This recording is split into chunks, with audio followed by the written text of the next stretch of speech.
সবাই জানেন আমাদের দাবি এক, অবিলম্বে হিন্দুদের উপর অত্যাচার বন্ধ করো। আমাদের দাবি দুই, অবিলম্বে চিন্ময় কৃষ্ণ প্রভু সহ সন্ন্যাসীদের বিনা শর্তে মুক্তি দান করো।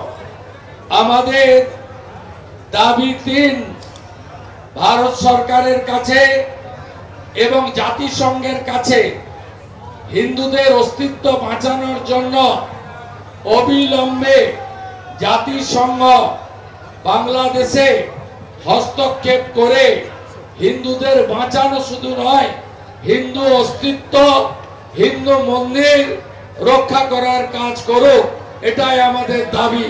সবাই একমত তো? সবাই একমত তো? দুনিয়ার হিন্দু, দুনিয়ার হিন্দু, দুনিয়ার হিন্দু। আমরা আজকে ঘোষণা করেছিলাম যে পেট্রোপোল সীমান্ত দিয়ে বাণিজ্য বন্ধ থাকবে। আজকে সকাল 6টা থেকে বাণিজ্য বন্ধ আছে এবং আমি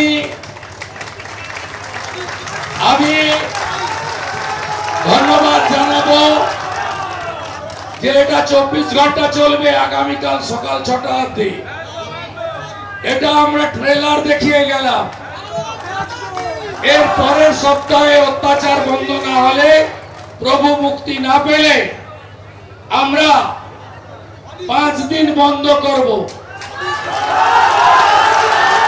তারপরে আমরা 25 সালে লাগাতার বন্ধ করে ওদের আলু পেঁয়াজ কি করে খায় আমরা সেটা দেখিয়ে দেব।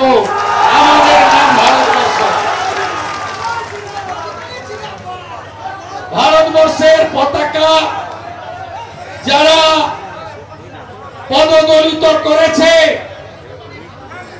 আমরা বলে যাই 71-এর রাজাকারের মতো, যেমন পাকিস্তানের আর্মি চিফ নিজামি আত্মসমর্পণ করেছিল, এই রাজাকারের নতুন বাচ্চাদের ভারত আত্মসমর্পণ করাবে এবং আত্মসমর্পণ করাবে। ভারত আজকে একটা দেশ নয়, পৃথিবীর একটা শক্তিশালী রাষ্ট্র। নরেন্দ্র দামোদর দাস মোদীর নেতৃত্বে